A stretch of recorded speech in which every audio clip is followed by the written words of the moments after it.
What's up, everybody? Justin here to do a new episode of The List. Episode 40 something, maybe 49. I'm not sure. I could actually look it up. But anyways, let me just look it up real fast. On this episode of The List, I will be talking about GFW, Global Force Wrestling, and Anthem. Supposedly, Anthem wants to get out and pull out of that's on my, if you hear noise, as one of my videos started playing on my YouTube channel. So, according to some guy from Sports Illustrated, Anthem wants to pull out, I guess, of their contract. I thought they owned the company. They want to sell it now or dump it. I don't know how they can do that. But that's what they want to do, and I'm about to read this article about it. That's pretty shocking. They just Anthem wants to drop being in the wrestling business. So this is episode 44 of The List.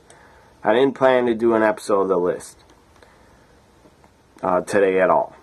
But I just saw this article, and it's kind of big news if it's true. So according to some guy of Sports Illustrated, he says Anthem Sports and Entertainment, the parent company of Global Force Wrestling, is hemorrhaging, not an easy word to say, hemorrhaging funds on the wrestling promotion and is looking to cut bait. GFW is hemorrhaging funds. Basically, I guess that basically means losing a ton of money. And they don't like it, probably. So, sources close to the situation have confirmed that Anthem is ready to withdraw itself from the wrestling industry and sell GFW. So now they want to sell it. I don't know who the hell is going to buy it. I don't see anybody buying it. Maybe they should contact Billy Corgan. Maybe he'll buy it for like $1 million. I don't think you want to spend much on it. And I guess Anthem or GFW Impact Wrestling still has a TV deal in 2018, I believe.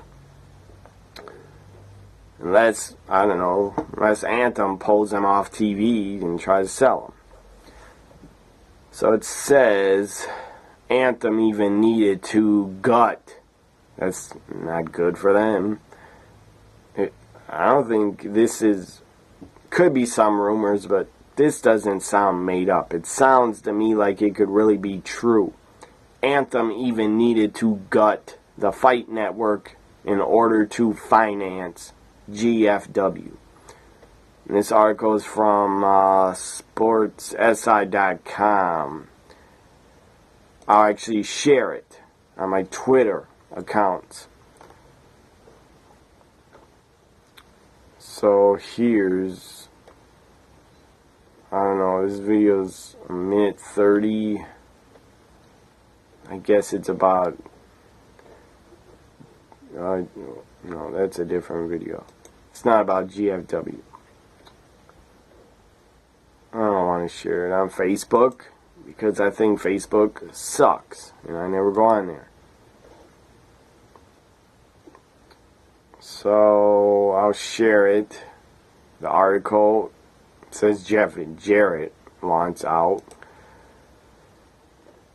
I'm sure Anthem really wants out if they gutted the Fight Network that they own.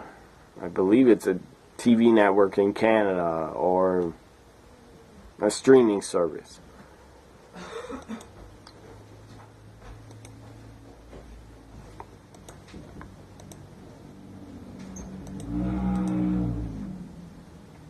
So I'm going to share this article.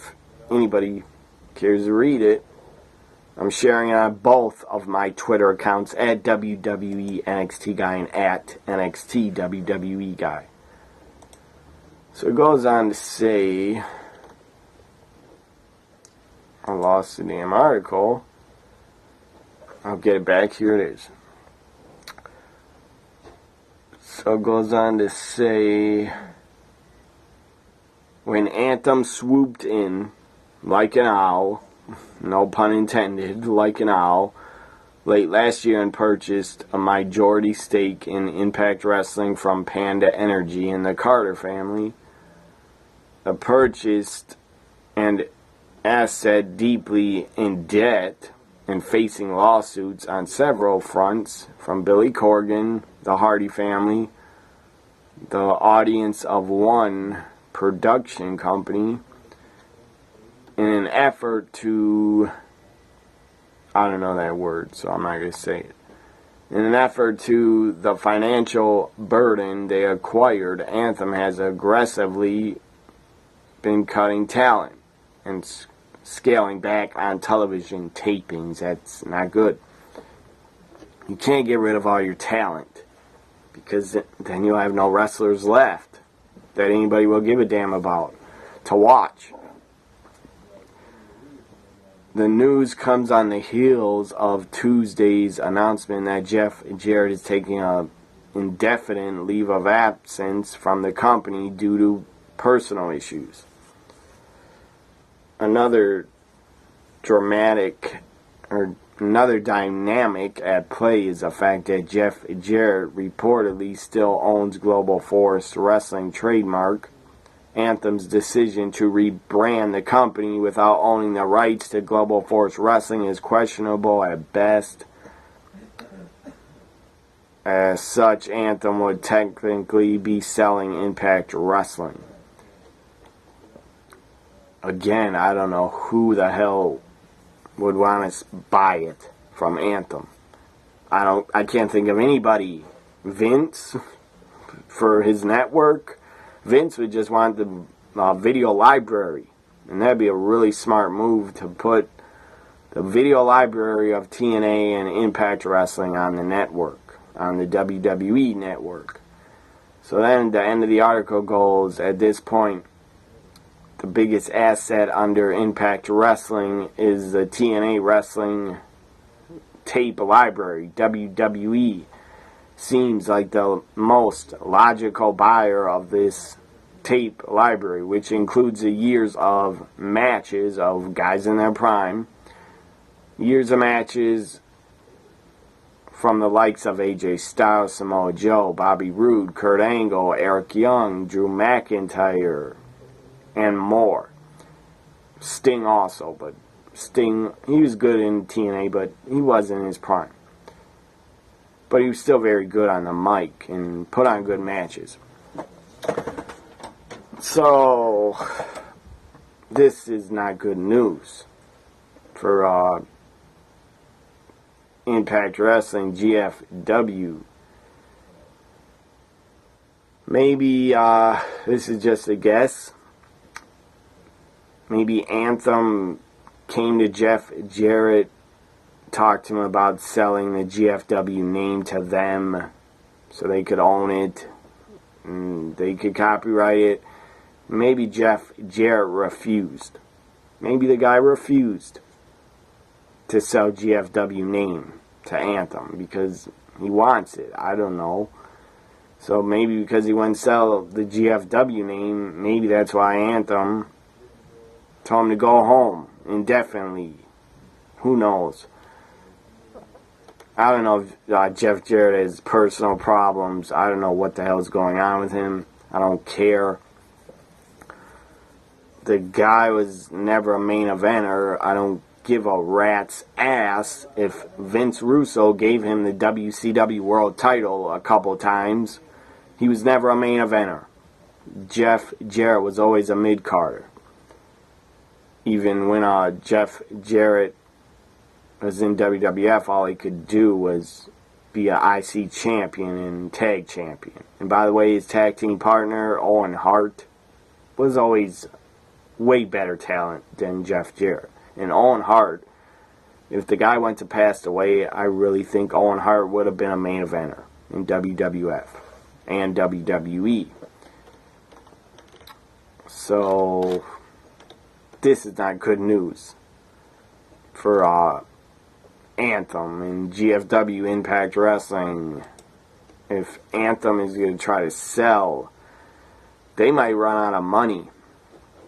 If they gutted the Fight Network, where they were getting all their money from in funds to fund Impact Wrestling, if they run out of money, they're going to just have to go bankrupt. And then Vince will probably swoop in, buy the tape library, and nobody will want the company. I don't know who the hell would buy the company. I don't. I don't see anybody. I can't think of anybody except Billy Corgan that would buy from Anthem. I don't think they would.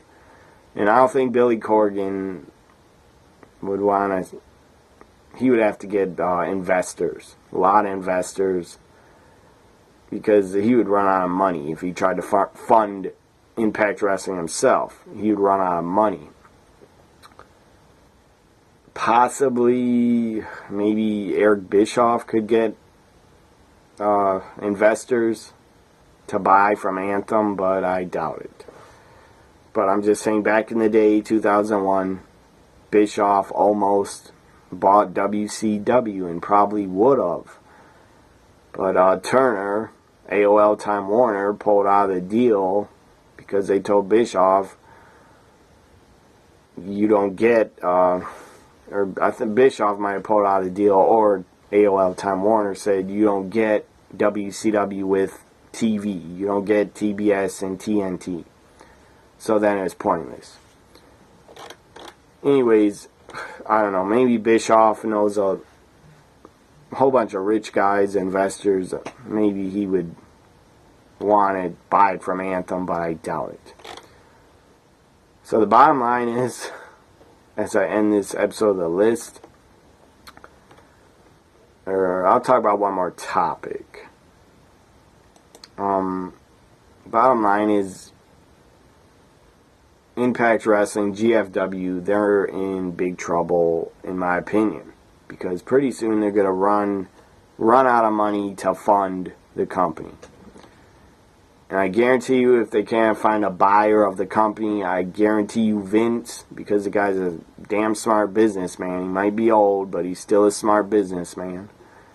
Vince will buy the TNA Impact Wrestling tape library. He'll buy it. And that'd be a really smart move because he could put it on his network. And get more subscriptions, maybe from old TNA fans that want to watch all those old pay-per-views and tapes or videos. So, the next story on the list before I end is Ronda Rousey challenges WWE's 4 Horsewomen. They did this angle at the Mae Young Classic during, I think, episode 7. Or 6, episode 6 or 7. They did this angle backstage, outside. Ronda Rousey with 2 of her 4 horsewomen. The 4th MMA 4 horsewoman is Shayna Baszler. She's in Ronda's group. So Bayley, Ronda is cutting a promo about Shayna being in the Mae Young Classic, that it's always been her dream to be a wrestler and be here. And Ronda's talking to WWE.com, but this was broadcast. They showed on the Mae Young Classic. That's where it happened. This is an angle. It's not Ronda being an outsider, just challenging them out of nowhere. I guarantee you it's a storyline and an angle. And I really think Ronda Rousey's already signed. And probably already signed a contract. Because why would they do the angle if she's not committed to be signed and work in WWE? That'd be really stupid. If they did this angle and Ronda Rousey did not agree to work for WWE. So it says it seems like Ronda Rousey is getting closer and closer to stepping in a WWE ring. Former UFC champion was in attendance at the Mae Young Classic, and she confronted Bayley, Becky, and Charlotte. Again, it was a disgrace and a slap in the face of Sasha Banks that she wasn't there because she was overseas doing promotion for the company. That makes no sense to me. They should have had Sasha Banks there in the crowd with the 4 horsewomen. Obviously, someone in WWE doesn't care for Sasha Banks, probably Vince. I know last year during Charlotte and Sasha's Hell in a Cell, I knew Vince got really mad at Sasha because he blamed her for botching a table spot, which it wasn't her fault. But Vince blamed her anyway. He didn't like the table didn't break, and he hated the finish, and he blamed Sasha for the Hell in a Cell match. So that's probably why Vince still buries Sasha, because of that. So it goes on to say,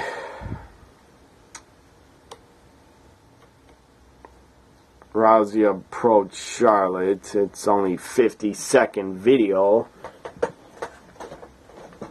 so I should play it. 50-second video. Let's see if it. Here it is.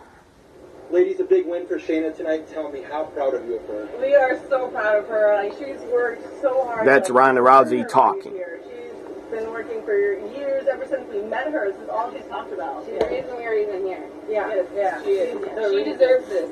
Shayna, the reason Baszler. So Becky, Charlotte, Bayley walk up, stare at them, face off.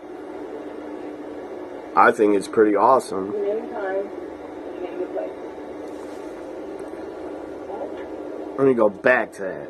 Ronda says anytime, any place. Name time. Name the place.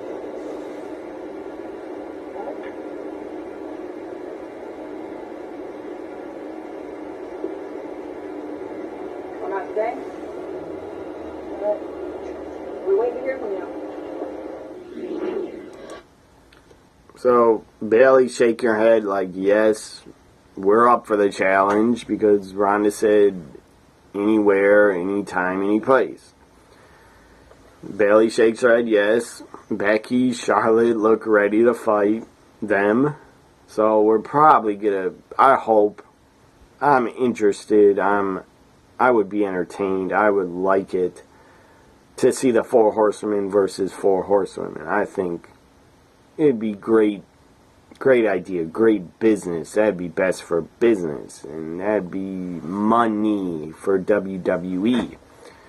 Especially have Ronda Rousey involved in WWE pay-per-views, on pay-per-view. I think she's still a draw. She still probably has at least 1 million fans, because that's how many people used to buy the pay-per-views when she was on them in UFC. They'd get over 1 million pay-per-view buys. Maybe even 2 million buys when Ronda was on. I'm not sure. But Ronda Rousey could probably draw a lot of new fans to WWE and to subscribe to the network to see Ronda on pay-per-views. So Ronda in WWE would be best for business, in my opinion. Be really good for business. So I don't know when they're going to ever do a 4 horsewomen versus 4 horsewomen, but I'd love to see it. So this ends its episode 40-something, I think 44, of the list. I'll put the episode number in the description. Follow me on Twitter, and like, comment, share, and subscribe. This was a new episode of the list. Have a great Wednesday night. Have a great week, and enjoy NXT. I'll be watching it, and I'll be live tweeting it tonight. Bye for now.